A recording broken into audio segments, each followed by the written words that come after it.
Hi, guys. Welcome back to Gex and Specs and Friends. Today I'm joined by Jessica's Animal Friends on YouTube. And I just want to say hi, Jessica. Hi.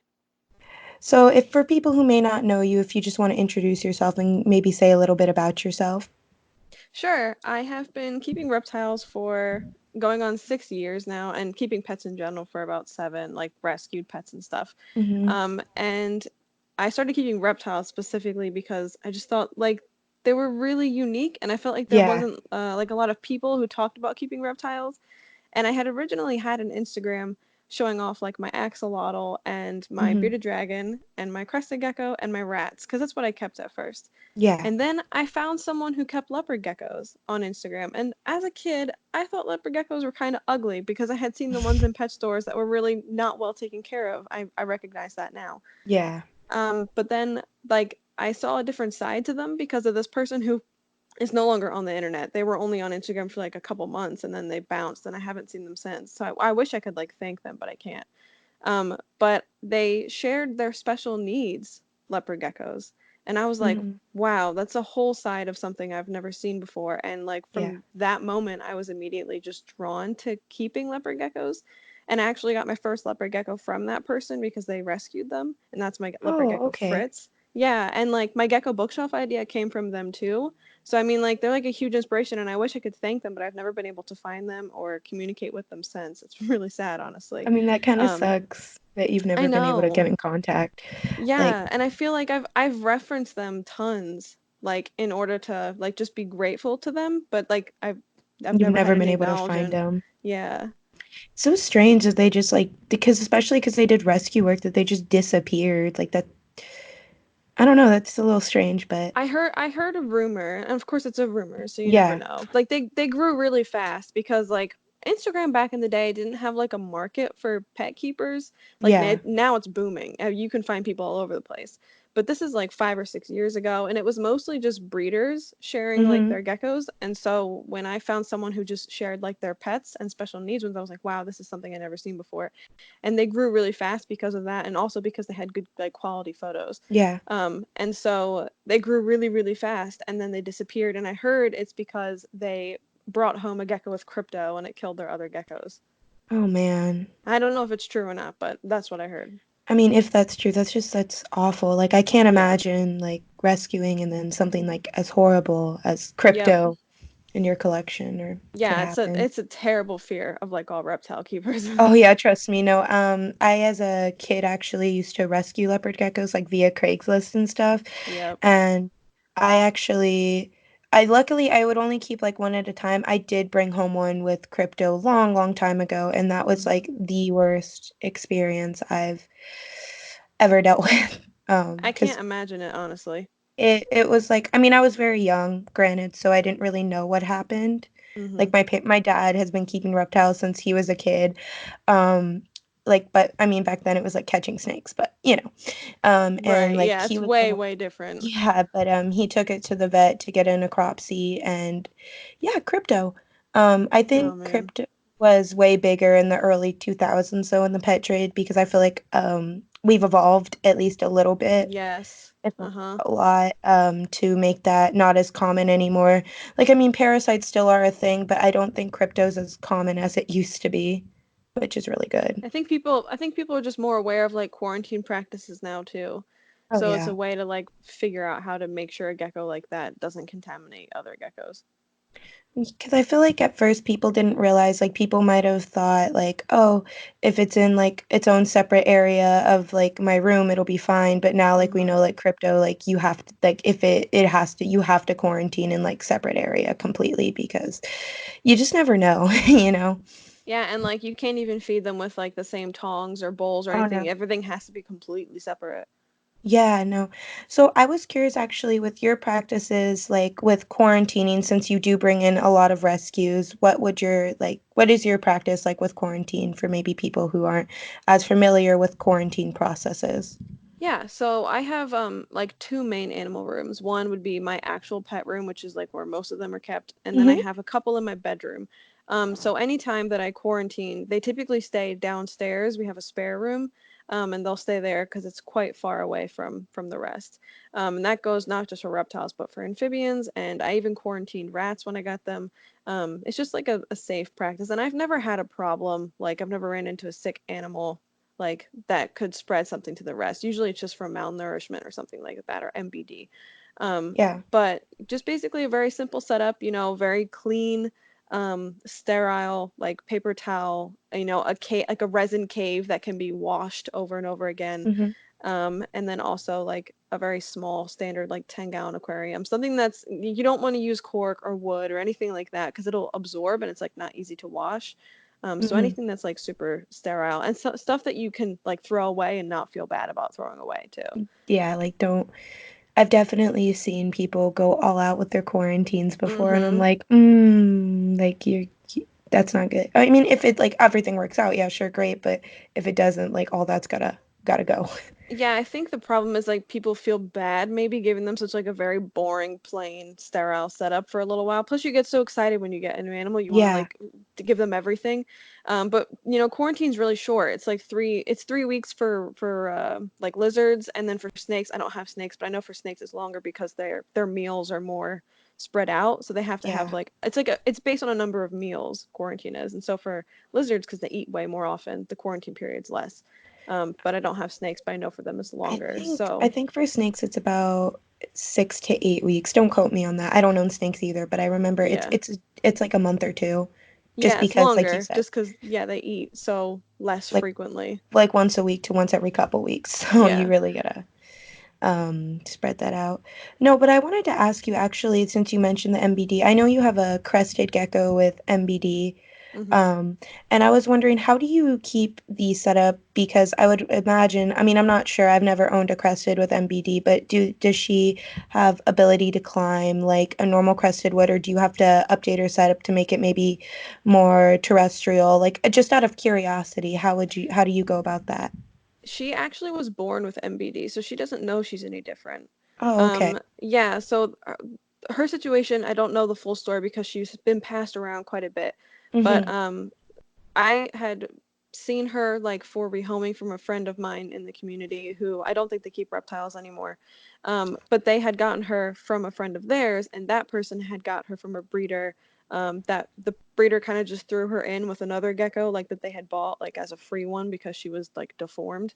But Oh. basically, what happened is I think the mom wasn't properly supplemented, and so the Mm-hmm. egg was like not as calcified as it should have been, and neither was the baby, or Mm-hmm. the little reptile, which is now Rue. But she doesn't know she's any different, and she climbs incredibly, and she's super fast. But Mm-hmm. like I feel like with my leopard gecko Elia, who has MBD, you could like there's an obvious difference like in her movements. She's not like regular leopard geckos. So I think the difference is like Rue was born that way, so she just adapted super well to it. Yeah. And then Elia, unfortunately, was born normal and then was neglected to the point of being um, having like bent limbs and stuff.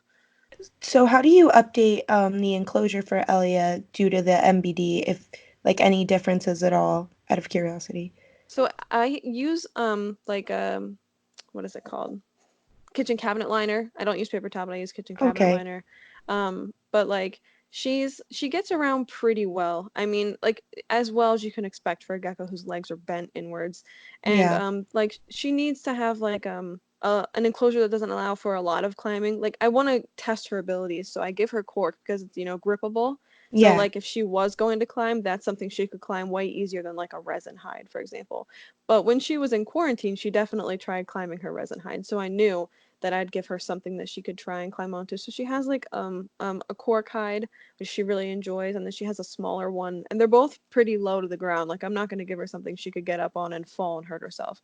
Yeah. And then her enclosure itself is only 9 inches tall because she's not really going anywhere height wise like a lot of other leopard geckos. Yeah. Um, and I think anything that's like soft on her legs because her two back legs, they drag more. So the kitchen Mm-hmm. cabinet liner is really soft.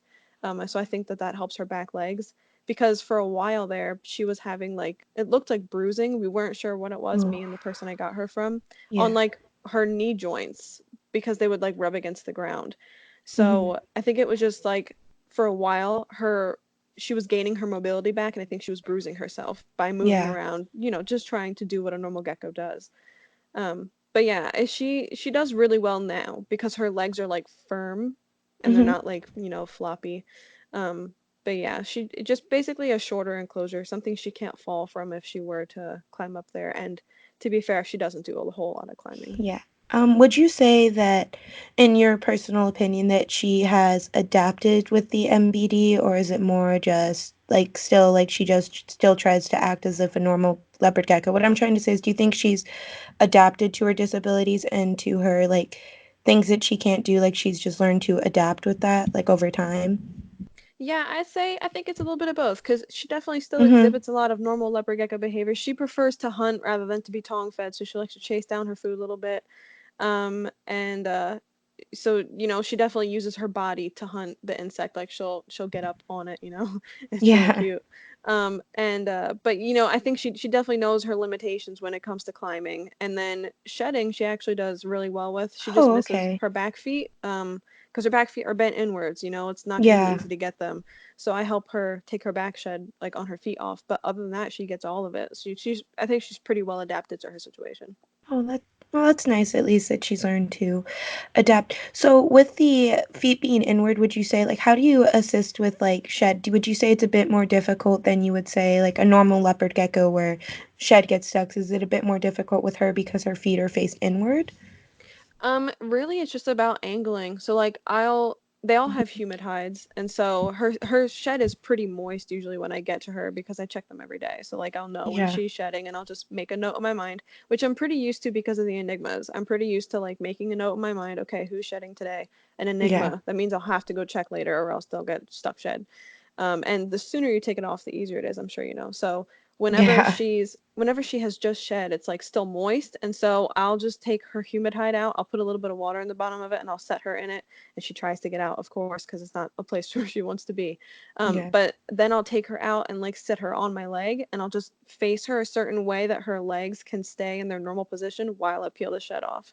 So I'll usually approach from underneath of her. That Hmm. way she can keep her legs tucked the way that they naturally are now.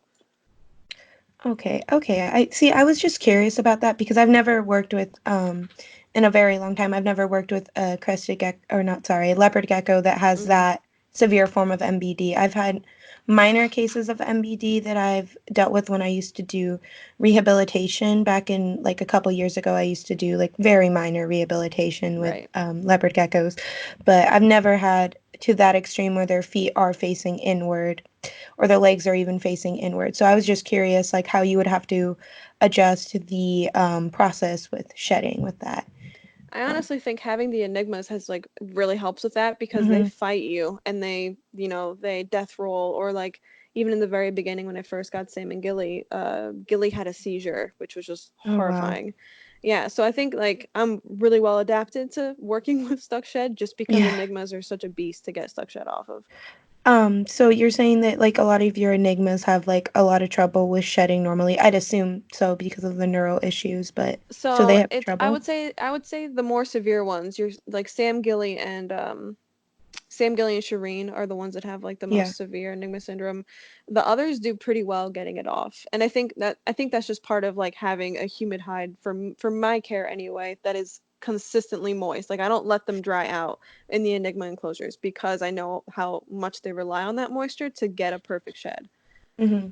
So, but the ones who have more severe Enigma syndrome, which are also the ones who have laid eggs, are the ones who have like shed problems, and it's usually just like their feet or the underside of their stomach. But it's like sad to see them try to shed, Yeah. especially Shireen, because like they death roll while they're trying to do it because it's such a stressful like the stimulus of having the moist skin against them causes them stress, and then just the act of taking the shed off themselves is stressful. Hmm. Um, what I wanted to say to touch on the whole Enigma syndrome, what event, like, I'm honestly curious, what got you into maybe wanting to rescue and rehabilitate and work with Enigmas? Remember how I mentioned at the very beginning the person who had the special needs leopard geckos? Yes. So one of theirs that they were rehoming on the site was an enigma, and they had mentioned some like stargazing that she did, and I was like, huh, that's interesting. I've never heard of that before because I hadn't heard of anything like that because I was relatively new to leopard geckos in general. So I started keeping leopard geckos just with like healthier ones, like Mhm. who didn't have any sort of syndrome. And then as I became like more into the breeding community on Yeah. Instagram, I started finding out how many enigmas there actually were. And some people were just like looking to rehome their enigmas. And I found one on Craigslist. That was the first one I ever found, and that's Marcella, but she doesn't have like a severe case of it at Yeah. all. It's only so often that she'll show a symptom. But then in the same year, I just, because of the connections I had made on Instagram, I found Edard, I found Sam and Gilly, I found Merlin, I found the next year I found Shireen, Mhm. Melisandre. So I mean, it just is because of connections that I found. I mean, because I mean, there have been times where I've had to turn away an enigma, and I really hate doing Yeah. that. But like, you can only take on so much in terms of enigmas because of how much work they are at one point in time to try and like Mhm. adjust to their type of needs. And like now I'm totally used to it. So, but if I had space, I would take all the enigmas I could.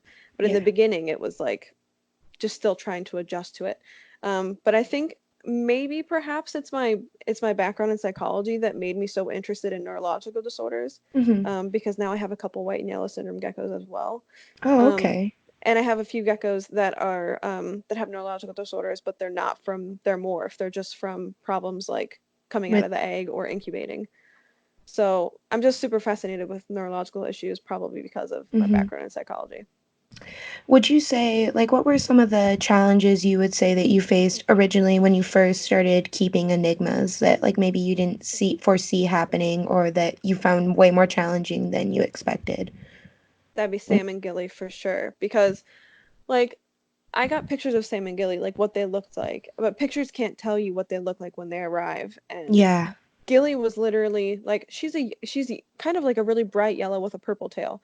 But when she Mhm. arrived, she was almost all white in color. And like it was like so scary to see a gecko who like wouldn't open their eyes, had stuck shed all over their feet, was super pale in color and was super, super skinny. And Oh, wow. yeah, she was really, really bad. And then her sister Sam was bad, but she wasn't as bad. And this person was just so desperate for me to take them that I've got them for free. And I don't pay for enigmas. Like they wanted me to Yeah, pay for them, and I was like, I'm not going to pay for them. And eventually they just were like, okay, fine, take them. Because I'm not going to pay for an enigma. I'm not going to of let course. someone profit off of that. Yeah. So that's like one thing I always try to tell people when they're like, how can I get an enigma? I'm like, don't buy it. Whatever you do, don't buy it because you're just contributing to, But anyways, Um, so she had they both had stuck shed. They both had a syndrome so severe I had never seen. Like I had mhm. experience with like mild and moderate, but theirs was severe and it was like a big wake up call. And then when I was trying to get their stuck shed off, they had multiple layers of stuck shed on their toes. Now, if Oh, you take an enigma and you put them in water or even just like on a paper towel that has been yeah. soaked with water enough to like get their toes wet, they will death roll, they'll flail, and eventually it caused Gilly to have a seizure. And she was like, you could definitely tell she was seizuring, and she had the spit coming out Yeah. of her mouth. Like it was horrifying. And fortunately, my fiance Aaron was like super helpful in getting the stuck shed off. He has a really like gentle hand with that kind of stuff, and Yeah. so he was super helpful. But at that point, because it had been on so long, Sam lost two toes. She lost like the toe tips of two toes, but Mhm. we were able to get the rest of it off the rest of her feet and her tail tip. And then same thing with Gilly, we were able to get all of it off without her losing any toes. But like it's because they came in that condition where they were Condition, yeah. basically starved and they had stuck shut all over them. And like Enigma syndrome is bad, but it's worse when the gecko is unhealthy because like obviously they're just going to react poorly because they are poorly. So Yeah. like Sam and Gilly now, their condition is so different. I mean, granted, they'll never be free of Enigma syndrome, but they're Mhm. so different in comparison to when I first got them because they're not as reactive to things because they're healthy and they've had a stable health for years now. And before, they were laying eggs and they were like being kept together in a bin. And Oh. I don't know if they were bred or if they just laid infertile eggs. I think they were bred because they came from breeder, but this Mhm. person did not disclose that. I'm pretty sure they were bred. But I have found that enigmas who are bred are like a million times worse when it comes to their Yeah. syndrome than ones who weren't. So I think that was just the biggest hurdle was Sam and Gilly. And then once I experienced them, I was like, I can take on any enigma, and that's been the case. Like other severe enigmas I've taken on have been nothing in comparison just because of that experience. Were you not, out of curiosity, did the breeder that you bought them from, did they not, I'm assuming that they didn't mention the, like, the state, like, of how bad, did they mention the state that they were in out of curiosity? They just sent me pictures of what they looked like and like didn't make any big deal about the fact that they were so malnourished. And I think the problem is a lot of people either don't care about Enigma syndrome or like they don't look at their geckos enough to realize Mhm. it's that bad. Like there's another breeder who I have a few geckos from who's kind of just really terrible. They're a mass Yeah. breeder. And they were going to put my gecko Shireen to sleep because her Enigma syndrome was so bad and all Mhm. she would eat was hornworms. I'm like, I bet you they're just not trying. And as Working soon with as I her. got yeah, as soon as I got Shireen, she ate everything I offered, not just hornworms, but super worms. She ate dubia roaches. Now she's picky because she's a little bit older, and I think she's just spoiled. But Yeah. but back then she was like hungry and she was super skinny, and of course she had been used to breed for multiple Mhm. seasons, and so her syndrome just got worse and worse and worse. And it was all a matter of like you need to take time to observe these geckos to notice how bad their syndrome is getting. If Yeah. you're only checking on them to feed them like a couple times a week or whatever it is, then you're not seeing the full expression of their syndrome. And Yeah. so I think this person who sent me Sam and Gilly, I think that they just either were ignorant and didn't realize how bad that their syndrome was because they just weren't observing them, Or they were or they just ignoring didn't, it. yeah, or they didn't care because a lot of people don't care about Enigma syndrome and they'll breed them anyway because they don't think it's bad. Um, I actually have ran not into a completely similar situation because I've never worked with enigmas, but one of my pet only geckos, Belle, when I originally got her, it's similar with what you were saying about the eating, is I bought her at an expo for like $30. She was like an ex breeder. And the guy literally was like, oh, she'll only eat super worms. Like she was severely, severely overweight. And he was like, oh, and Mm-hmm. she had been bred for multiple seasons, which, Mm-hmm. of course adds on to that weight. And he was like, Yep. oh, yeah, like I feed her like 5 to 10 every like day or so. And I was like, oh, Jeez. like every like 2 days or something. And I was like, they're really high in fat content. Mm-hmm. And like I remember like I took her home and like he was like, "Oh yeah, she won't eat anything else." And within like granted it did actually with her take a while cuz she was about 4, so she already had, preferences. Um but I eventually got her slowly to transition to mealworms, and from mealworms, because I don't really like to use them as staple Right. feeders, to crickets, and now to dubias, and now she'll just eat anything, which Amazing. is really nice. But like as someone who, like, not to toot my own horn, but as someone who wants to get into breeding, I like literally hate when like big breeders or like even Mm-hmm. small scale breeders are like, oh, like, yeah, just feed them superworms because females need to be bulky for breeding season, which, yes, but you don't want them to be unhealthily bulky. Like, there's a very big difference between Yep. being a gecko that's overweight and there's a gecko that is being bulked for breeding season. So like when people only feed superworms, which by the way, like for people who don't know, superworms are very hard for leopard geckos to digest. Like they're not, I don't know, I could go off on a whole tangent on that, but I get really annoyed when I see people who are only like, "Oh, I only feed superworms because it's all my gecko likes." And it's like at some point, like, yes, they do have preferences, but Yeah. you can work with them, I feel like, Yeah. to get them to eat other things. It's just a process, and you have to be willing to put in that process. You can't just give up and be like, "Oh, well, I just give up because they only want to eat superworms." You have to be willing to work with them and even be willing to work with hunger strikes sometimes because Yes. eventually they will eat. Like, they're not going Yes. to let themselves die. Like, it's like pickiness is never going to, like, I always tell people when they ask me for advice, because I have talked to like some of my friends in the past where they're like, I bought this gecko and they'll only eat this, but like they're not eating now that if I don't give them this. I'm like, give them time. Like Yeah, it's just gonna exactly. take a minute. Um, It's like when people have geckos that are addicted to waxworms. And I'm like, listen, that's like the worst food you can give them, and you're not doing them a favor by continually feeding them waxworms because that's the only thing they'll eat. Like you have to break them of that bad habit. And like I've had to do it. It's horrible. yeah. Like I get it, but you have to do it. Oh, like I get it's hard. Like trust me, like Belle, I think for the first 2 weeks I had her, like did not eat because I was like, no, we're not doing super worms. Like we're not doing that. I've never fed her super worms since I've gotten her. Like I refused. Um, but I think people don't realize, like, I think the hunger strike scares a lot of new keepers or Yeah, it even does. people that have never had to deal with a hunger strike before. Yep. Um, but it's just something you really do have to work through. And I, like you were saying, like the waxworm addiction, like for me personally, I rarely, like once a year on Christmas, like as a gift, give them like one or two waxworms. Like Yeah, I mine is definitely, like only once every few months because yeah. it's like definitely not necessary. You definitely need to be like very, very, very like I can't stress this enough, very careful with waxworms because if you feed them like say you get like a count of 25 and you're just like I have one gecko, I'll feed them like in their diet for like a month, like they're gonna get addicted like to a degree and they're gonna be like this is good, it's like junk food for them and they're gonna be like yeah Mm-hmm. I want this now. um, but yeah, with Belle, it took a good 6 months for me to even transition her fully to eating whatever. But like, you just have to be prepared to, Yep. I mean, to really work with that. Like I said, they're not gonna starve themselves or they, No, yeah, it's not like they want to die. Like, oh, I can't have these anymore, time to die. Like, no, it's just about like they're trying to wait as long as possible to see if like you'll give in and give them what they want. Like, yeah. I say it's similar to working with like a dog or a small child. Like if your dog repeatedly was jumping up and getting food from the table, you'll scold them like, no, you can't do that. Or if they were eating out of the trash, it's like, no, you can't do that.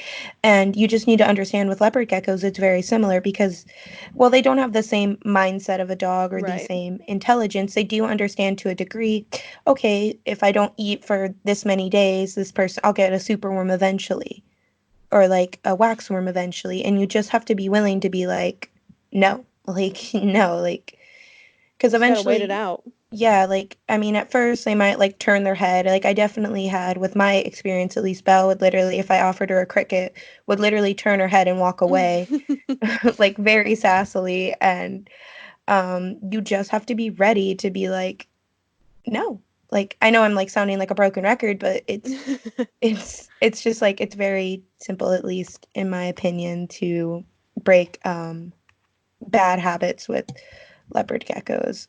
And I I, think along the lines of diet too, I think people don't stress the importance of variety in a oh diet God, no. enough either. Like they'll just pick one feeder and that's all they'll do. I'm like, no, no, variety. Like it's good for them and it's also good like not just for them for their health, but it's Yeah, good because it's more enriching to offer them something different. And you'll also get to learn more about your gecko too because you'll get to learn like what their preferences are and like how like I have geckos that will hunt for like a dubia roach differently than they will for a hornworm or for a superworm because I do offer mine superworms, but like I have a yeah, varied diet, so I don't feel bad offering them superworms. yeah. I think the one thing I don't offer is mealworms, just because like I hand feed most of mine, so like it would take forever to hand feed like a Oh bunch of yeah. mealworms over and over again. But it's just the only one I don't. And then also I hate crickets like with a passion, just Oh because they're God. so ugh. I a fun story I had recently because I hate crickets. I know they're good feeders, but I feel the same way. I hate them. Like I don't like Mm-hmm. them. They smell, they're Yep. loud. Don't Yep. like them. And recently, like I bought like pinhead crickets because I was like, okay, like I'm just gonna try. And the top part of the cricket keeper I had them in broke off, and like 20 of them Oh. escaped. Oh no. And I like literally have panic attacks late at night. I'm like, they're coming for me. Like, I don't like like they just Yeah, me freak me neither. out. Well, cause Yeah, like it's they can bite too, which scares me. I think Um, for me it's just like they're jumpy, they're smelly, they're loud, and it's like they're not as easy to feed as like other things you can grab with tongs because they're so fast. oh Like I God, have yeah. no problem with like dubia roaches. I breed my own roaches. It's like, oh my God. It's Oh, I if do you too. anyone who has reptiles, if you have like a couple reptiles or you have more than a couple, breed dubia roaches. You'll Yeah. save so much money and also it's healthy because you know what you're feeding them and how you're keeping them. But it's a And it's really lifesaver. easy too to Yeah. breed dubias. Like I think I cut up veggies and stuff every Yep. couple weeks, couple days, throw them in, take them out, and then like you just have to keep them at like a certain kind of temperature, and then they're fine. They're like they Yeah, go off. literally. Keep them warm and feed them. Like that's literally all it takes. And like I hate when people are like I've definitely run into people be like, but they're roaches. I'm like, yeah, but they don't smell or make loud noises. They just Yeah, kind of exist. exactly. They don't smell at all, which is insane. Like, 'cause you Yeah. think you think they would, right? But they don't. No, like I definitely thought when I first started keeping them out because I had experience with crickets and I was like, okay, here we go. And then I was like, oh, Mm-hmm. this is nice. Like Delightful. I love dubias as feeders. Like I Yep, also same. think one feeder that isn't as like commonly talked about, but banana roaches are really good feeders as well. I definitely want to get into breeding a colony of them. Wow, They're I've very never even heard of them. Oh, they're very similar to dubias. They're not as common in the pet trade. They're not like as big as dubias are now, but Right. they're basically a tropical species of roach. Like they have a good amount of think about like they have the protein that a dubia has, but they also have the a little bit of hydration like a hornworm would. Oh, neat. So basically, all you would do is you would keep them how you would keep a dubia roach, except you would spray them like you would a crested gecko enclosure. Neat. I'll That have to look into that. you should. Like, they're really interesting. Like, I keep telling people about them because I'm like, I want to keep a colony of them because they're just as healthy as dubias. And they don't get as big either. So they always stay like relatively small-ish. So Mm-hmm. you never have to worry about like the big dubias waiting to like for certain dubias to grow up or having to replace your adults as they reproduce really fast and grow at a very quick rate and stay very small so you can feed off even like adults that like were breeding and are kind of slowing down. You could feed those off because Oh, the neat. they're small enough. But yeah, I really like banana roaches. I don't have a I've never colony yet. seen anybody talk about them before. I actually found out through them because I bought a crested gecko from this breeder at an expo. Um, their names are like Lick Your Eyeballs, and like she breeds banana roaches, and I was like, oh, what is that? I've never heard of them. And then I looked into them, and I was like, oh, Fascinating. okay. Um, yeah, but I definitely do that. I breed my own silkworm colony too, which is like That's impressive. oh, it's hard. Yeah, Like that's impressive. I like have like a little like it's a small like it's I wouldn't even call it like a little aviary, but I keep like a little netted area for the moth to fly around and like Yeah. stuff like that. It's out in my garage. Like it's not inside. It's not a whole room or anything of silk moths, but um yeah, like I definitely like you were saying would encourage people to breed their own feeders. And like crickets aren't bad. Like I want to make that clear. Crickets aren't they're good feeders. I just don't like them. Yeah, Like especially for people who can't like legally have dubia roaches, crickets are yeah. fine. I just when I have dubia roach as an option instead, I don't choose crickets. Oh yeah. I just I can't. They smell so bad. Mm-hmm. I don't even know why. Like I don't know why. Like you would think the roaches would smell, but they don't. Exactly. No, It's the they don't at cricket. all. Yeah. The crickets are like, I guess I'm just gonna smell. It's fine. And Also, escape. They escape all the time. they're literally escape artists. They jump. Like I also like you said, I tongue feed and hand feed, and I Yeah. literally hate having to pick the crickets up. Like I Yes. because they'll jump away or like this is gonna sound really horrible, but like when you pick them up, sometimes one of their legs will You rip off. squish them sometimes too. Like if you're Yeah. going too enthusiastically to grab them. And then like you're just like then you feel bad because like then you're like, Yes. oh now it's dying. Yeah, Great. I don't want my feeder insects to suffer beforehand. Like No, I'm I don't like either. I feel very bad honestly feeding my feeder insects. I know it is how it is, but I feel bad because especially breeding the roaches, like I like the babies. Like I think that they're cute and like I feel bad feeding them off, but it's just the circle of life. It's how it has to happen. So Yeah. like I would not like to accidentally squish one or something. It makes me feel so bad beforehand. Oh yeah, when I see like one's like twitching or something because I accidentally squished it, I'm like, oh Yep. no. Yep, makes me feel so bad. I do too. I'm like, please just eat it quickly. Like I don't Yeah, wanna exactly. Eat this one first. Like get it out of the way, you know? like I'm done. I don't wanna look. Yep. I think for me, like I think you've mentioned it before in one of your videos, like I think that's why I'd struggle to keep snakes personally Yep. because like I don't really like an unpopular opinion of mine. I don't really like a lot of the big feeder rodent like companies just because they don't keep their rodents in like the best conditions. Yeah, like the rodent mills, you mean? Yes. Yeah. Yeah. So I think that's like my whole issue with like snakes is that I don't think I could breed my own rats because Yep, I same. mean you have pet rats. I want pet rats one They're day. And amazing. yeah, well they're so intelligent too from what I've Yes. heard.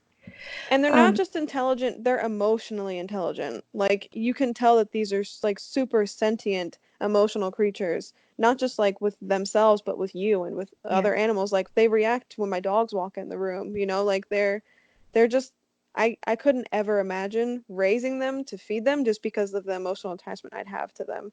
And Yeah. then that's why I can't support rodent mills, like you said. I have a video about it on my channel. People, I get so much crap for not having snakes. Like, people are always like, "Wow, that's so hypocritical. You feed insects." Like, I get it. I'm not speciesist. All animals deserve the same amount of respect. I get it. Yeah. But like, also, you can't compare an insect's intelligence and A sentience rodent. to a rodent. You just Yeah. can't. Like, they're not the same. I was gonna say that's a really stupid criticism, like to give someone, oh, you don't own snakes, but you like reptiles. Okay, Yep. go off. Like, Oh my God. Like, internet comments are just I like made a new mindset for myself this year, and it's been going really well, where I just don't care about what people's opinions are. I don't care. mm-hmm. Like, I like healthy criticism. Like, when people say like this is a better way to do something, I'm like, thank you for saying that. I wouldn't have thought of it otherwise. But like, if someone is being like just not helpful, like saying like, wow, why don't you keep snakes? And then I explain it, like, very calmly, of course. Yeah. And then they're like, oh, that's a really stupid reason. It's like, well, that's a personal choice. Like, I don't have a problem with you keeping snakes and you feeding from rodent mills. Like, that's a personal choice you made. But like, you Yeah. can't condemn me for not wanting snakes for that reason. Like I think for me, like the main reason, like you were saying that, and also like near me, it's really hard to find like a reputable like feed, like rodent feeder, like small scale breeder that doesn't have Yeah. like the amount. And I could never like even like, but a lot of the ones that I have found that are small scale, they only sell you live, and I could not do that. I couldn't like, Yeah, same here. I couldn't do that. um, like I was gonna ask you actually about your rats. So you have three, correct? Or do you have I four? have I have four right now. So I just got three because the one I had previously had passed away and the brother Mm-hmm. was alone, so now I have four technically. So are they all males, or do you like? I'm assuming are they? They're all boys. Do you have them like I don't mean this in an offensive way. I'm just curious as someone coming wanting to get into the rodent keeping, rat keeping Sure. kind of thing. Um, do you have them fixed or have you noticed aggression within them at all, like out of curiosity as a Okay, male? this is kind of a little bit of a long story. I hope you don't mind. No, no, Um, please. I'm the excited. I started keeping rats in 2013. I Mm-hmm. started with a group of girls, which was so exciting. Girls, I think Yeah. I think boys are a better start, but girls are a more fun start. Yeah. So I started with girls, and then the girls passed away, and I had a trio of boys. And I had one rat that I was introducing to two rats that were biologically brothers. And I introduced them, and literally it was the most harmonious. Like, they never had any scuffles, they never like fought over territory. Like, the first moment they shared a cage together, they all slept together, and from then on it was perfect. Like, they never had any fights. And then they passed away, unfortunately, of course, but that's just Mm-hmm. how it is with rats. They they have they short die after, lifespans. yeah, a couple years. So then I had a pair of boys that I got from someone who was rehoming them from Craigslist, and these two boys, they had a bit of scuffles, and I was like, that's interesting. But they were fine. And Yeah. then one of those boys passed away. That was Remy, and I had to Mm-hmm. get Finn, who I currently have right now. I had to get him brothers, so I went and I got three brothers. And this is like the most trouble I've ever had with rats, not just because of like one of them trying to assert dominance over Finn because he was like the biggest male at the time, Yeah. but also because one of the rats was sick.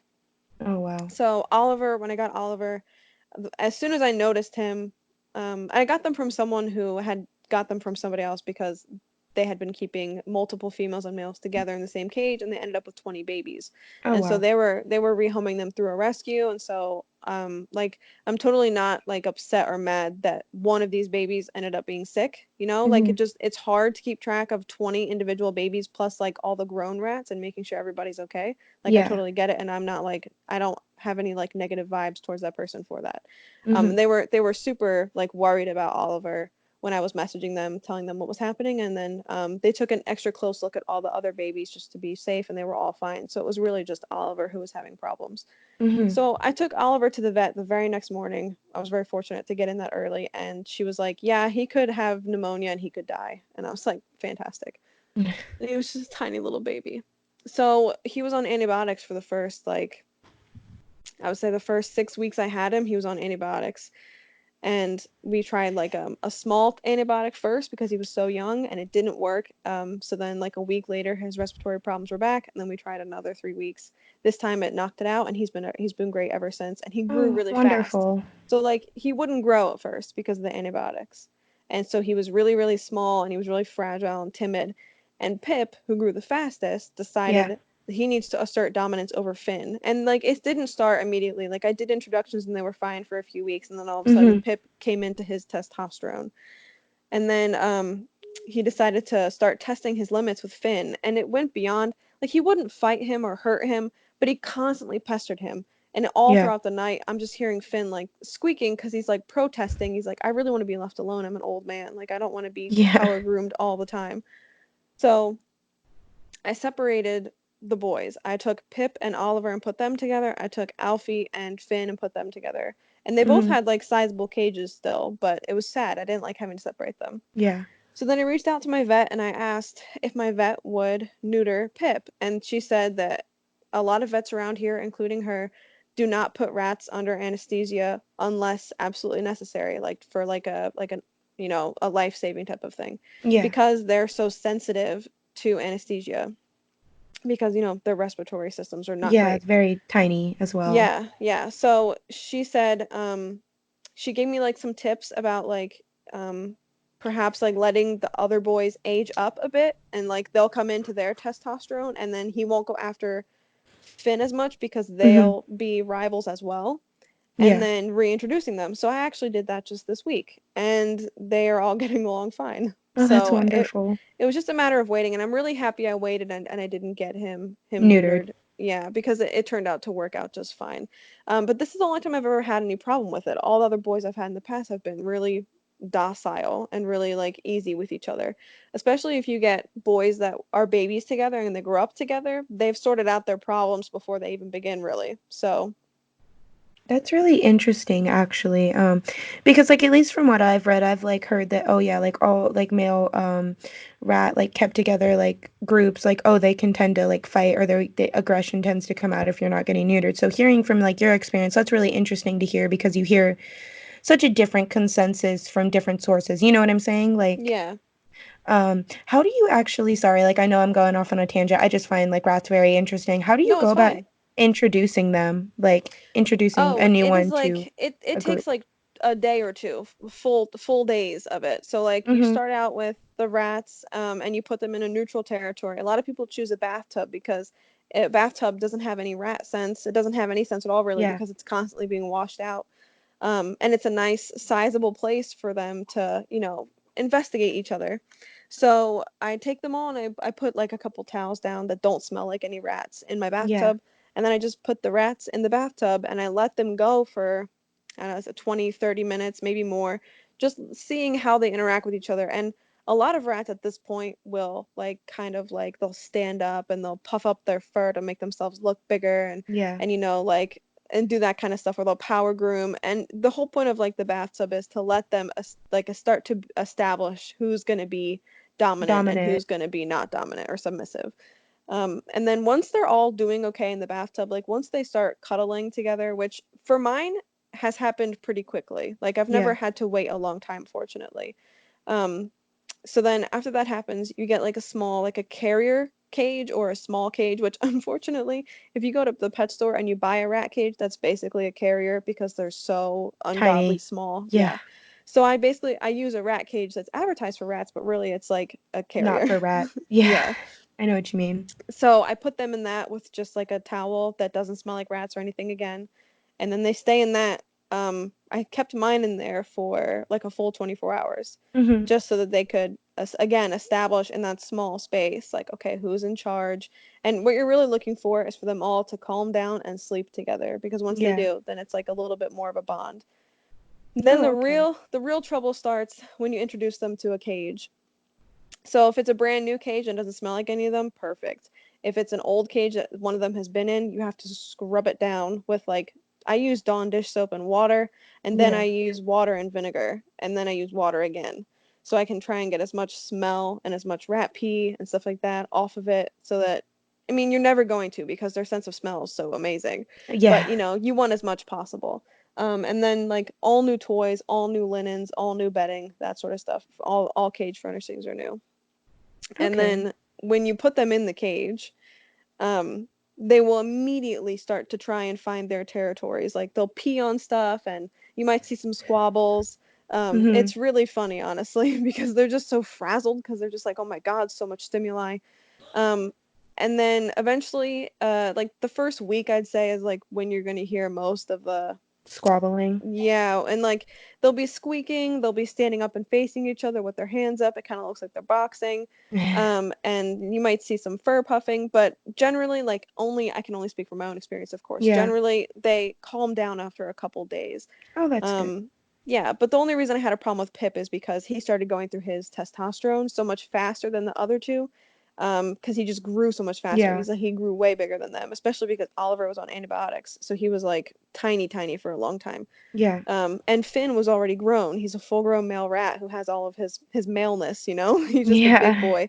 And so Pip was like, I want to be in charge. And Finn's like, I'm cool with that. And Finn was submissive. He always has been. Finn is the bottom of the totem pole and he doesn't mind.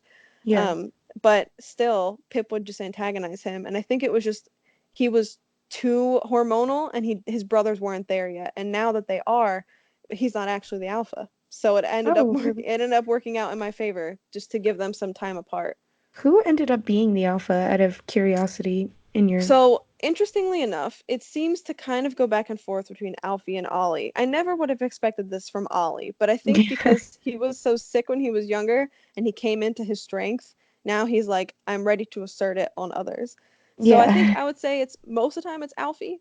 But I think that when it comes to certain areas of the cage, Ollie is willing to put up a fight about it. That's interesting. Mm-hmm. I just find like how group dynamics work with rats very, very like interesting because it's so Yep. different um compared to keeping like reptiles who are solitary to Yeah. keeping like a group species because rats I from what I know like they do need like a friend, like they need at Yep. least one other rat. So it's really interesting to see. Yeah, the consensus is that a trio is better than a duo. Yeah. So like I didn't even like unfortunately American pet care standards are so far behind other countries in the world. I don't know why, but you'll find that with literally birds, reptiles, rodents, whatever. So Yeah. whenever I would see like everyone would say a pair is better, but like the more research you do into foreign pet care, where it's typically better, you know, they would Yeah. say a trio is the best way to capture the group dynamic. And so that's why I got three boys this time around to join with Finn, so that when Finn goes, I will have three. And I'll Three probably end up left. getting more just because they're so much of a joy. But yeah, so a trio is like the best group to have, apparently. I was definitely going to agree with you on how foreign pet care, like, I don't know why America, why we're so far behind, like, everywhere else. Like, we've just decided we're going to be, like, the last to understand anything. Um, because, like, at least from what I've seen, I don't think things like Petco and PetSmart are as, like, or similar companies are as big in other countries compared to as they are here. I Um, know that in the UK they have something called Pets at Home, and they're pretty like not great when it comes to like pet care, but I don't think they're as bad as PetSmart and Petco. But mhm. regardless, like their online care information is amazing. Like when you look, even just a few years ago when I first started on YouTube, I would like Yeah, talk about how my bearded dragon was in a 75-gallon enclosure, which is above the minimum for the United States, which is a 40-gallon, which is 40 gallon. ridiculous in my Yeah, opinion. Um, but I would say, "Oh, Franklin's in a 75-gallon." They'd be like, "The minimum here is 120." I was like, "That's fascinating," because I had always planned to upgrade him, which I did. yeah, But like it's fascinating to hear that that's and like someone from the UK will comment on my fire-bellied toad enclosure, and they were like, "This is so boring and so ugly," and I was like, "You probably got a good point." So then I built a polidarium, like taking off of like some points that they had. Because that's their care, interesting. like you don't think about it, do you know what I mean? Because you're Yeah, not exposed to like you just see your care is better than other care in the United States and you feel fine until you see care like from other like people's. yeah, and then it's like okay, I got to do better. So like I don't mind doing better, you know what I mean? So I was Yeah. like that's it's good to experience what their version of pet care is like. I think the only country or like region I'd say that's not as great like is even worse than the United States is Asia, unfortunately. And the way that they've kept reptiles in Asia is just it drives me Asia's really insane. bad. It's really bad. And No, same thing with like hamsters and stuff too. in Asia, like, cause you see a lot of them are now in the pet community on Instagram at least. I don't know Mm-hmm. how they are on YouTube, but in Instagram they definitely have made their appearance known. And you see leopard geckos being kept on rocks and like shoe boxes, and you're like, Yeah. where are you getting hello? Like, where are you Yeah, getting your it's really information? bad. Yeah, it's and like I feel bad saying it because like I know that there's a huge cultural difference. Like the people live differently there, so of course the animals are going to live differently there. Mm, But like I feel like someone has to just like provide that that's not the way to do it. Like that those yeah. animals deserve enrichment regardless of what the people can experience. I think You know what what I the mean? hard thing is, yeah, well, I think what the hard thing is also with that is there tends to be a huge language barrier. Mm-hmm. Even through like Google Translate and stuff, which is not the best translator, there Right. tends to be a huge language barrier. What's interesting about Asian countries though is that apparently their like aquatic care, like for fishes and stuff, is amazing. Yeah, So, it's because I know they breed koi and yeah. goldfish and stuff and like so that's like a profession for them. So the health and the quality of the fish is super important. So they have to take great care in what they do. You know what I mean? So Yeah, I think it's just because I don't know for sure, but I think the reptile trade over there is relatively new. Not saying like it's an excuse, or anything. right. No, I mean But it takes time to evolve. yeah, like, because I definitely think what our care was like, because imagine like 20 years ago, Yeah, or even it just was, 5 years ago. it was like I know 20 years ago, sand wasn't as like calci sand wasn't as like, you know, reprimanded or seen as well, the negatives really hadn't come out about it yet. And there were Right. breeders that actually promoted stuff like that because they didn't know. Mhm. So I like I'm not saying like give them the benefit of the doubt, but like my whole standpoint on that is it's relatively new there. Like Yep. it makes sense like why it is happening. Like I'm not saying it's a good thing. I'm just saying it Right, makes I agree. sense why it's happening. Yeah, Um it like I said, it takes time to evolve, like for them to see they like I said, they probably need to see examples in their own country of better care that they can strive towards. And right yeah. now they're just I don't know if there are any because the only examples I see are people keeping their leopard geckos in super bright lights with little teddy bears in the enclosure on top of gravel and like Yeah. one single hide. Like that's just not gonna cut it. And like they're in like little like not even racks, but like those little things like you store makeup in. Like it's like Yeah, like really little small makeup bins. compartment. Yeah, Like that's I've seen some that are only as big as the gecko itself and you're like, yeah. "Oh, like And I'm wow." like, where's the heat? That's what I'm thinking too. Yeah, Like I like was like where's the how heat? How do they thermoregulate? like not to sound morbid, but I'm wondering like how are they even alive? Like because I don't ever really see like heat lamps really being Right. used, which is like my whole like I'm like how is that Yeah, I don't happening? know. I don't. And also like what I've noticed a big problem is over there because in Asian countries like very much cuteness is a factor that you see a Yes. lot of severely obese animals. Yep. Like there's one account on Instagram. I don't remember their name and I wouldn't say it anyway, but they Right. have their geckos are like leopard geckos. They breed them and they have like leopard geckos that are 200 grams. Oh God. So like it makes me wonder like and it's not seem as in like if you translate the comments in their language, like everyone's like, "Oh, how cute, like how great." And it's like, "No, like No. it's like you don't like and they're not giants either. They're normal leopard geckos. Like I think Yeah. their smallest one is 150 grams, which is Huge. how do you even get to that point? I don't Like know. I don't I feel like we like I hope that it gets better over there, but I definitely think it's going to take a few years because like you were saying, even America, not everything's great over here though either. Right. Like I've definitely seen expos in Germany where like the setups are like really nice for like how they're selling and stuff, but like in America, I went to I live in Southern California, so I recently went to the Anaheim Reptile like super show that's supposed to be the second biggest one compared to Tinley. Mhm. And I saw people there literally keeping their bearded dragons like on sand in the display. And I was like, Yeah, what are they do that at Tinley. I've never well, I like I said, I've never been. Yeah. That's way far out from me, but it's just insane to see. Like you're like how like wait a minute. Like how is It's that because still like it's seen as like a commodity. Animals are yeah. seen as a commodity. Like you, the more you sell, the more you make, the more you can make, the more you can sell, and then it's a cycle. So like they're not seen. It's not like. And don't get me wrong. There's plenty of great breeders at Tinley that you talk to that are Yeah. super knowledgeable. That have even gone to like the home origin country of where these animals are from and studied. I'm like, it's amazing. There's tons of good people, right? Yeah, of But like course. for every good person, there's probably two or three bad people, or two or three bad people or two or three people who are like ignorant and sell problematic morphs, and Yeah. and they don't present them super well. Um, So it's just like, oh no, I agree. I definitely saw like I got one of my because I want to eventually small scale breed.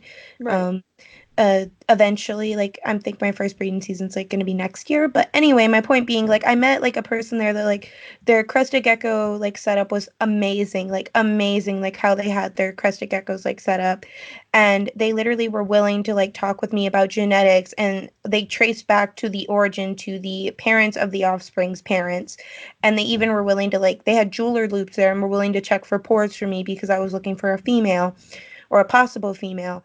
And like that's amazing. Like I said, like, there's amazing breeders, but you Yeah. definitely will see some that are like, um, oof, like, And the worst ones, the bad ones stand out more, you know? oh It's yeah, just that's the nature of things. When like, for example, like the whole argument of like cops are good cops and bad cops, like there's tons of hmm good cops, no doubt, but the bad ones stand out more because the media covers it more and because it gets the attention. Same thing yeah, with like pet YouTubers. There's tons of good ones, but who do we keep talking about? The bad ones. oh Why? yeah. Because it's what, it's What like is the one that done? draws the most attention, you know? So, I'm sure you have like not no no not saying name it, but I'm like I'm sure you've like have more of a deeper insight on that than any of us do oh yeah. as being a pet YouTuber yourself. I hate that term. A pet Not that tuber. not that I'm saying you shouldn't say it, but that's just like what Yeah. the term is, you know? Yeah. What would you like rather the term be, or would you rather there not be a term at all? Like from your Oh, standpoint. I'd almost rather like I feel like I want to, and this might sound like egotistical and it totally isn't. I'd rather just be in a box of my own because I don't like I didn't know pet YouTube was a thing before I joined it. So like I was Yeah. on Instagram for years and I just decided like Instagram at the time didn't have IGTV. You couldn't post videos on there more than Yeah. 15 seconds. So I was like people nonstop were asking for videos or for more information. They were telling me to get a YouTube. So I made one, and then I was posting videos without even looking at how they were doing. And then like a year later, I realized I hit 1,000 subscribers and that my videos had 30,000 views. And I was like, Oh well, wow. crap, I should probably monetize this. I should probably Yeah. do something about it. So then in the beginning of 2018, I monetized it and started posting regularly. And then I was on Twitter and I started following other people who did pet content through Twitter. Yeah. And then that's when I realized how big it actually is. But I had never watched any pet people except Hopping Hammy because my sister showed me her channel because she likes Yeah. hamsters. But like that's the only person I had ever realized made pet content before that. Like I didn't know about any of the big people. I didn't know about any of the small people. I didn't even know it was a community. Of course, I mean I should have assumed it was, but I didn't know. Well, I mean, like I So feel then like when if I you wouldn't know, yeah. no, go ahead. I was gonna say like I was gonna say like you probably wouldn't like I didn't really know how big the pet community or like even like that stuff was like when I joined Instagram originally. Like I mainly thought it was mainly a YouTube thing, and I was like, "Oh, I'm just gonna make an account." And then I realized how many there were. Like I was like, "Oh, oh, you all are out here. Okay." Yeah, it's been neat to see the growth because like I Yeah. said, when I first started on Instagram like 6 or 7 years ago, it was just breeders. It was just like a few hobby breeders who like would connect with each other through Instagram or who would do sales through Instagram. Like they'd post like the geckos that were for sale on their page. Yeah. And like there were some people who posted like for fish or for hamsters, but there wasn't like a whole reptile community. Like it And is like now. yeah, it's crazy to like when I think back to see how much it's grown. And people are always like, "How did you get your page so big?" I'm like, "I've been doing it for forever. Like I've been here for a long time." Yeah. Like and it's not even that big. I think people don't realize how long it takes to accumulate growth like that, especially on Instagram now. But like it's just like it's really amazing to see how much has changed since. And like it wasn't even people who kept pets either. I remember I used to get so much crap for not being a breeder. Like people would ask me for information and then they'd be like, "Oh, are you a breeder?" And I'd be like, "No." And then they'd say, "Oh, well, I don't care about your information then because you're not a breeder." And I was like, That's "That's weird. yeah, I know." And like now, if you're a breeder or if you're a pet keeper, people will take your information. And some people are even more inclined to take them from people who are just pet keepers instead of breeders. So it's really interesting to see the difference. But it was a rough time there for a while because I felt like I Yeah. didn't have anywhere to fit in. I remember I would go hmm to expos and people would be like, "Oh, how many reptiles do you have?" And I'd tell them, and they'd be like, "Oh, you're breeding, right?" I was like, "No, I'm not a breeder." And they're like, "Oh, you will be." And I'm like, "No, I won't. I have no interest in breeding. I just want to keep Yeah. pets." And now it's like an actual thing that people can keep a bunch of reptiles or a bunch of different kinds of pets And it's without not breeding them. Yeah, because I definitely, I think that's really interesting because you've been in this community for so long, like even when it was just barely like getting its footholds and you know what I'm Yeah. saying? Like, Hmm. but like I can definitely see how it would be hard to be like you were saying, like I don't think it's narcissistic at all to say like you don't want to be grouped as like a pet YouTuber because like there's so many and their care and like their personalities vary. Like I've definitely like not like I'm not spilling tea or being like oh shame, but like you were like probably out of like I'm not trying to group you either, like please don't think that, Right. but No, it's out of okay. people I reached out to, you and a very few others were probably the nicest to me. Like Oh, a lot of really? I'm not gonna name them. I reached out to someone. I was like, "Hey, like I'd really like you to like if you have the time, like come on." And they literally responded to me. They're like, "I don't see any like monetary gain from this." Like they basically were Oh, saying to that's me, rude. yeah, they're like, "Oh, well, like, you know, you don't have like a huge following." And I was literally like, I mean, I didn't take offense. Like, I mean, I was like, "Oh." Yeah. But it made me kind of look at them like, "Oh, that's what you're interested in?" Like if they would have just said no, like, "Okay, whatever." Like I understand completely, but to be like, "Oh, well, I mean, I don't really see a gain out of this for me." I was like, "That's weird." Like that you're looking at this like, "What do I gain?" Yeah, that's not how the reptile community should be at all, or pet community in No. general. It should be about like the connections you make, the way that you learn from other people and the way that they learn from you. Like just the communication aspect of it alone. I was so excited when you asked me. Like I didn't even think for a second the answer to be no. And I didn't think Yeah. for a second, what do I gain from this? Like monetarily. Like am I gonna get a lot of followers? Like that's never a thought. No, that Never has shouldn't been. be. I was actually really like because when I reached out to you, I had happened to reach out to other people and like that's like right before you responded to me, I got that one response that was like no monetary, no follower gain. Yeah. And you were like actually like I was surprised you said yes. Like and like to be completely honest because of some of the reactions I was getting, like I was like, That's "Oh, so sad. really? Like, wow, thank you." And like I'm not like trying to like downgrade people or say like Right. people were rude to me and like shame on you, but like it's kind of toxic to think about that there's certain people in this community, Instagram, YouTube, be it, that are really only into it for the follower count or the like you know the fame of it all when really like I Yeah. feel like you shouldn't be looking into to be an Instagram influencer or a YouTube influencer with pets. Like you shouldn't be keeping pets in the sense Yeah. that I'm gonna get big off this. Like Oh, which absolutely not. there are definitely I don't know if you've experienced this, but I definitely have seen like because I am pretty active in the pet Instagram reptile community, people Right. that are definitely just there Oh, you for can tell them apart pretty follows. easily, I feel like. Oh yeah. Like by the content they post, by the language they use. Yeah, I think it's pretty easy to tell apart who's genuine and who has an actual care for animals and whose care for animals only extends to what they can gain from them. To go if you like have time, I just have like a quick little like story if you don't mind. No, I have plenty of time. Go ahead. One that I definitely saw that like kind of shocked me and kind of like my first experience with someone that was like that was a girl like that was in an engagement group, which is basically just a bunch of us. We come together, we share our posts, and we like talk about it. Mm-hmm. And she would repeatedly take her snakes out during sheds because she was like, I don't want to break my theme. Like that'll hurt my anxiety or that'll hurt my follower count. Like I can't break my theme for them Mm-hmm. and stuff. Like she would hold her snakes in a way that like one of the people in our group is a exotics vet and he's been doing it for years, and he was like, hey, like just so you know, like you shouldn't hold your snake like that because it could break the ribs. And she was like, oh, I have to, like it's aesthetic, it's what brings people to Oh my my account. God. And like it was horrifying. It's Like I'm selfish.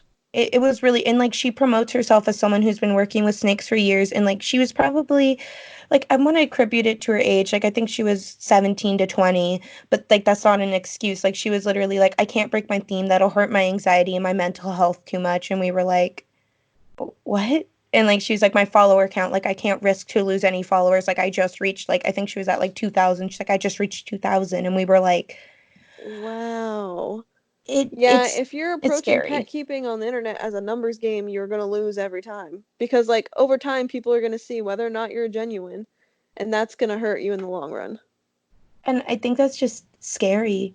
I think it's like I understand. I also think being in the pet community, even if you have a small follower account, it's scary to put yourself out there. Yep, Like and I it can it wasn't in the beginning. It wasn't like this until the past couple years. Because I don't know if you've run it, I'm sure you have, but I even, on a small scale, have run into people constantly criticizing my care, criticizing me, and I'm sure you've run into that as well. Yeah. And it's insane. Like you're just like, this is like, I mean, obviously, if you're doing something wrong, like Yeah, tell I me. don't mind helpful criticism. I don't. But there's people that I've definitely met that are like, you're like, whoa, okay, like I don't. I mean, all right. I will say I feel like I'm a little bit luckier because I feel like a lot of people see that I have special needs, reptiles and stuff, and Yeah, they generally either just assume I know what I'm doing or they don't say anything because like they maybe might be ignorant about like, oh, well, this reptile can't have this type of thing because it has a special need. Or they generally just feel like, oh, she's probably nice if she owns a sanctuary or something, so I won't say anything. I feel like I've seen a lot of people get a lot more crap for things that I've done too, and I didn't get as much crap for them. And I feel like I feel bad because it's hypercritical, yeah, hypothetical, hypercritical. Oh my God, I can't even speak. I just think that it's hypocritical. That's what it is. People should, if you see one person doing something wrong, whether or not you like them, you should say it and say the same thing to the other person. Because I'll see yeah, someone on the internet get hate for something, and the person that they stan, they don't give any crap to. And it's like that shouldn't be how it is at all, you know? Whether or not you yeah. like me or whether or not you like this other person, if we're both doing something you think is wrong, say something or don't say anything at all to both of us. No, I like completely agree with that statement. I actually wanted, this is a little off topic, but I've been wanting to ask you. I've definitely, this is like completely off topic by the way, but It's what is okay. your whole opinion on like I've seen people promoting like enigmas being cohabbed with another enigma. Like is that a thing? Is that like what is So I actually had two Enigmas housed together. I Mhm. separated them this year, or last year actually. But it was Sam and Gilly. They came to me Mhm. cohabbed, and she said that they stop eating when they're separated. And that's something Yeah. that people say about cohabbed geckos a lot. Yeah. And so just because they were in so poor health, I kept them together and didn't even risk it. I was like, if Yeah. they're doing fine together, I'm going to keep them together so that I can get their health back into a place that's stable. Mhm. And then I kept them together for quite a long time just because they did so well together. They didn't behave like other cohabbed geckos. I got Yeah. geckos who were cohabbed and I separated them in quarantine. That's how strongly I felt about not having them housed together. Yeah. But then eventually just came to a point with Sam and Gilly where I was like, they've been healthy and stable for a long time. I don't think that they're gonna benefit from each other's company like they would have in the past. And Mhm. it's just time to separate them. So I did, and they've been doing great and have absolutely had no negative effects from having been separated. So while I Interesting. think that like perhaps you can make the claim that like some enigmas or some leopard geckos who are just maybe unhealthy or something might do better when they're housed together, just Yeah. from like just from the aspect of like I had said, they'll stop eating or stop moving. And I just wanted them to be healthy. Well, I think you Yeah. can make that claim. I also think it's dangerous to do that because then you'll have people who are housing them together just because they want their geckos to be housed together. Yeah, there's definitely I don't know if you've run into it, backtrack. There's definitely people who use that as an excuse, a lot on Instagram at least, that they're like, "Oh, they've always been together, like it'll go wrong." But like there's people who use that as an excuse when they're cohabbing. Like you should never cohab, but I'm saying like that have cohabbed and then their situation is literally awful and they still continue to cohab because they're like, "Oh no, it's too big of a risk." And you're like, "Okay." Yeah, yeah. Like the only way cohabbing is successful with leopard geckos is if they have a large enough space that like they would in the wild where they have their own territory. And nobody can provide that in captivity unless they're No. like a zoo. Nobody. Unless Like, you have like a whole like two-room setup for your yeah. leopard geckos, that's not gonna happen. Yeah. And I think that it's dangerous. It's like waiting for something bad to happen. And that's how I felt with Sam and Gilly. Like I mean nothing bad ever did happen. They never fought each other, nothing like that. And they Hmm. did really well together. Like but just the risk alone is why I separated them. I was like, okay, they're at a healthy place. It's time to separate. You know what I Yeah, mean? I felt confident that they'd be fine separated, so I separated them and haven't looked back. I never put them back together. that's really interesting. I definitely, like I said, I wanted to ask you on that because I do see that promoted a lot in the with keeping enigmas. So I was curious, like how that went about because I didn't like I've heard of it, but I've never been able to research deeply into it. If that makes any sense. I think it Um, also is a problem because breeders do it. So like people will see breeders keep females housed together, which is, by the way, the dumbest thing you can do as a breeder because then you don't know who laid the eggs.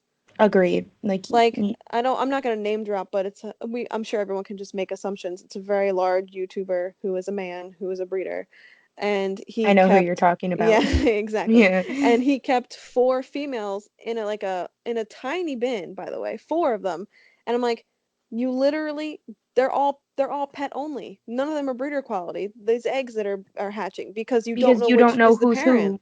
Yeah, I've like like to backtrack off that, I've definitely met breeders that also don't like this is gonna like I'm not gonna name drop, but I've like because I've talked to breeders when I wanted to get into it, like just to get an input like on their idea. And I talk to people that are like, oh, if my geckos are the same like morph type, I don't label the eggs from who came from who because they're all gonna look the same. And I was like, ugh, like, yeah, like that's horrible. Like if um, something bad were to happen, like if there's an incompatibility between two like a male and a female and their eggs are you're not gonna know where not that came great, from. yeah, you won't know who it is.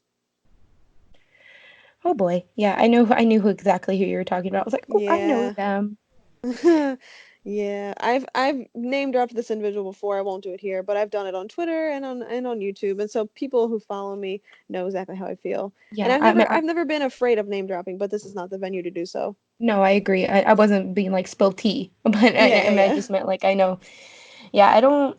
I like personally like at least on here like I don't like name dropping because I'm like this is not the time or the yeah. place Like I to said, it's not the venue. It's not the right opportunity to do so, you know? yeah like And I don't also, from my experience, name dropping only ever brings you trouble because then all their little fans and stuff come at their you, and it's stands like, come at you it's like so annoying. Like, you're like okay go off like no the yeah, it's stands like, come out of okay, the you're 10 years woodworks. old and you've been keeping reptiles for 28 minutes. Please tell me how you know more. Like, Oh yeah, no, definitely. I'm like I don't even because like I'm like I don't want to because like I feel like I don't want to hear like people be going off or like coming to my account like to spread like negativity. I'm like I don't yeah. care. I don't care like your opinion in that sense. Like I'm like I don't care. Like leave me alone. I'm just trying to live my life and exist as a 19-year-old. Yep.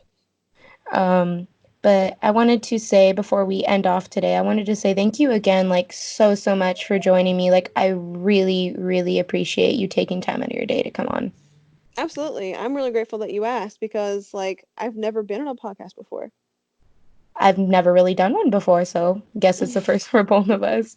You're actually my Awesome. first interview, so this has been really fun. Oh, that's Um, amazing. yeah, thank you again so much, and I hope you have a good day. Absolutely, you too.